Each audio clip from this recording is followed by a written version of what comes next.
päävalmentaja Ari Tiittonen, päällimmäiset fiilikset tuosta ottelusta? Ei, nämähän on huonot tietysti, että oli meiltä huono peli. Et siinä tuli paljon niin kuin pelaajille henkilökohtaisella tasolla epäonnistumisia ja sitten vielä tämmöinen niin kuin kollektiivinen ikään kuin lusmuilu tuossa lopuksi, niin se jätä hyvää kuvaa. Että siitä me tuolla keskusteltiin, että peli ei ole koskaan ohi, oli taulu mitä tahansa, niin kyllä meidän pitää loppuun asti yrittää. Sitten okei, nuoret 3 vaihtoehtoa loppuun, niin ne kaikki toinen pitää olla virtaa, niin saatiin maali. Silloin mä elettelin vielä, toinen heti perään, niin saadaan paniikki. Mutta aiheutettiinkin pilkku omassa päässä, niin se oli sitten housussa. Mutta se niin kuin tavallaan maalintekotilanteisiin nähden tuo ero ei ollut noin suuri. Kyllä meillä oli 3 paikkaa meilläkin ja heillä oli sitten joku 5 paikkaa, 3 teki ja sitten se 1 pilkku vielä. Mutta siinä oli kokeneen ja kokemattoman joukkueen ero oli sitten selkeä tässä.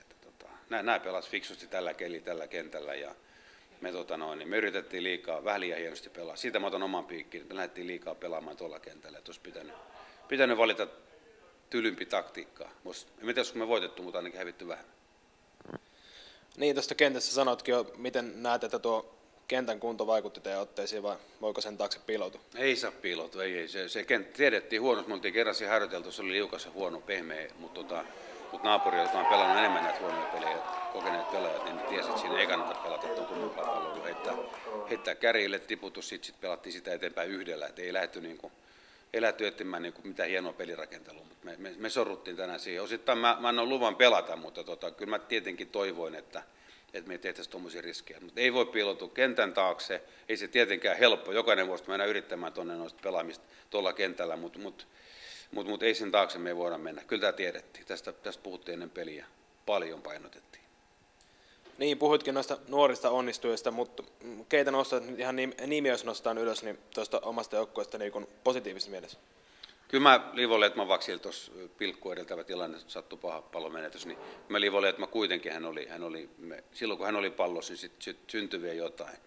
Että hänet mä voin nostaa tuosta esiin ja sitten onkin hiljaisempaa. Sitten lopuksi Vainio Niko on tullut meillä aina vaihdosta sisään tämän vuoden A-junioriin, niin aina on melkein helähtänyt sekä treenipeleistä. Nyt näkyy ensimmäisen maalin se teki tuossa kakkosdivarissa, että toivottavasti tämä on vain alkua siihen.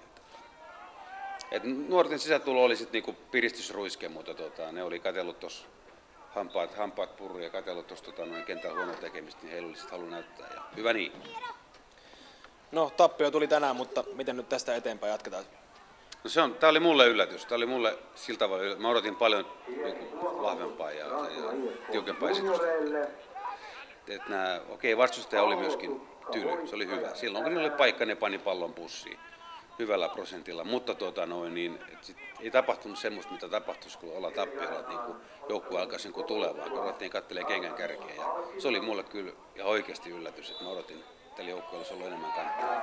Siitä mä nyt olen kyllä huolestunut. Mutta ei mitään, me harjoitellaan, ne ei saa huomenna palauttavaa harjoitusta, mutta älkää kertoko niille. Ne treenaa huomenna ihan reippaan harjoituksia. Jos ei tänään ja maistuu liike, niin huomenna ja maistuu. Ja mä uskon, että me pelataan edelleen näillä huonolla kentillä vielä 2 viikkoa, niin me pelityyli tavallaan nyt lukitaan siihen, että me pelataan yksinkertaisemmin syvempään palloa ja taistellaan.